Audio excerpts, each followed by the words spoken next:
साथियों नमस्ते, प्रणाम, सलाम, स्वागत है आपका अपने YouTube चैनल पर। मैं हाजिर हूँ आज की खास खबर के साथ। तो आइए खबर शुरू करते हैं। मिड डे मील का नाम बदला, पोषण पर जोर, पूरी स्कीम में कई अहम बदलावों को भी मंजूरी। एक खबर नई दिल्ली से है साथियों। स्कूली बच्चों को पर्याप्त पोषण मुहैया कराने में जुटी केंद्र सरकार ने बुधवार को एक बड़ा फैसला लिया।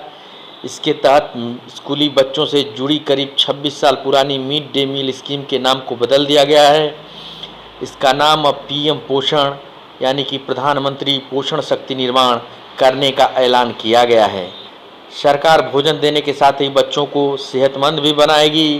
पूरी स्कीम में कई अहम बदलावों को भी मंजूरी दी गई है। अगले 5 साल में स्कीम पर करीब 1.30 लाख करोड़ रुपए खर्च किए जाएंगे। प्रधानमंत्री मोदी की अगुवाई में बुधवार को ही आर्थिक मामलों की कैबिनेट कमेटी की बैठक में मिड डे मील स्कीम में बदलाव को यह मंजूरी दी गई। इस पूरी योजना का लाभ देश भर के करीब 12 करोड़ स्कूली बच्चों और करीब 11 लाख स्कूलों को मिलेगा।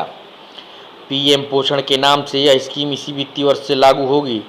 स्कूली बच्चों को मध्याह्न भोजन मुहैया कराने के लिए मिड डे मील स्कीम की यह शुरुआत वर्ष 1995 में की गई थी।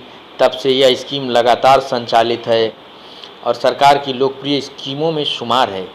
इस पूरे बदलाव के पीछे जो अहम वजह बताई जा रही है, उनमें स्कीम के मौजूदा नाम और स्वरूप में फोकस सिर्फ भोजन पर था, जबकि सरकार का फोकस स्कूली बच्चों को अब पोषण युक्त भोजन उपलब्ध कराने पर है, जो नई स्कीम से स्पष्ट हो रहा है। केंद्रीय शिक्षा मंत्री धर्मेंद्र प्रधान ने योजना में किए गए बदलाव को साझा किया और कहा कि इसमें पारदर्शिता पर जोर दिया गया है। स्कूलों को कुकिंग कास्ट आदि का पैसा अब सीधे डीबीटी के जरिए भेजा जाएगा। साथ ही पोषण युक्त भोजन देने में प्रत्येक जिले को यह छूट भी दी जाएगी कि वह स्थानीय स्तर पर उपयुक्त पोषण युक्त खाद्यान्न या फिर मोटे अनाज को स्कूली बच्चों के खाने में शामिल कर सकें। वहीं पीएम पोषण के दायरे में अब प्री प्राइमरी के बच्चे भी शामिल होंगे, यानी उन्हें भी स्कूलों में अब पोषण युक्त भोजन मिलेगा। तिथि भोजन की मुहिम को बढ़ावा देने का फैसला। पोषण मुहिम में सरकार ने स्कूली बच्चों के बीच आपसी जुड़ाव बढ़ाने के लिए तिथि भोजन की पहल को भी तेजी से आगे बढ़ाने का फैसला लिया है। इसमें स्कूली बच्चों को महीने में कम से कम एक दिन या विशेष अवसरों पर घर से खाने का एक और टिफ़िन लाना होगा, जो वे आसपास के किसी दूसरे स्कूल में जाकर बच्चों को खिलाएंगे, साथ ही उसके साथ अपना टिफ़िन भी खाएंगे। नई स्कीम में स्कूलों में शुरू हुई पोषण बगीचे की मुहिम को रफ्तार देने पर भी जोर दिया गया है, जिसमें ताज़ी सब्जियां आदि उगाई जाती हैं। कुपोषण के खतरे से निपटने के लिए हम हर संभव काम करने को प्रतिबद्ध हैं।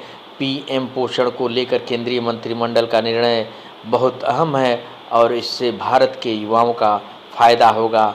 ये कथन है नरेंद्र मोदी जी के। तो साथियों, प्रस्तुत खबर मिड डे मील स्कीम योजना में हुए परिवर्तन के संबंध में था। तो अनुरोध है कि हमारे चैनल को ज़्यादा से ज़्यादा लाइक करें, शेयर करें और सब्सक्राइब करें। जय हिंद।